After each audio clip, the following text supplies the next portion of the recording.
بسم اللہ الرحمن الرحیم۔ اللہ تعالیٰ کا خوف بخشش کا سبب بن گیا۔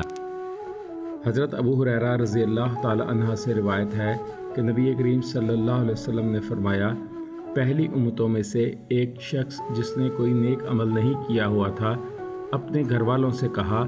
دوسری روایت میں ہے کہ ایک شخص جس نے اپنی جان پر گناہوں کی وجہ سے زیادتیاں کی ہوئی تھیں، جب اس پر موت کا وقت قریب آیا تو اس نے اپنے بیٹوں کو وصیت کی کہ جب میں مر جاؤں تو مجھے جلا دینا، پھر میری آدھی راکھ جنگل میں اڑا دینا اور آدھی راکھ دریا میں ڈال دینا۔ قسم ہے اللہ تعالیٰ کی، اگر اللہ تعالیٰ نے مجھے گناہوں کی وجہ سے اپنی گرفت میں لیا تو وہ مجھے اتنا عذاب دے گا جتنا وہ کسی کو بھی عذاب نہیں دے گا۔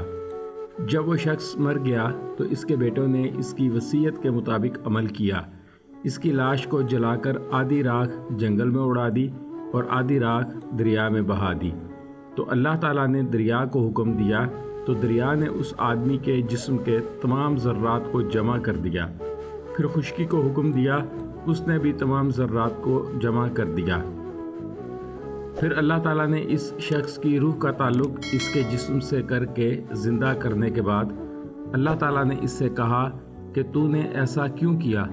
اس شخص نے کہا، اے اللہ، تیرے ڈر اور خوف کی وجہ سے میری سچائی کو تو زیادہ بہتر جانتا ہے۔ اللہ تعالیٰ نے اسے بخش دیا۔ یہ روایت مشکوٰۃ شریف میں موجود ہے۔ اسلامی معلومات کے پھیلاؤ کے لیے برائے مہربانی اس چینل کو سبسکرائب کریں۔ اگر ویڈیو پسند آئے تو اسے شیئر بھی کریں۔ شکریہ۔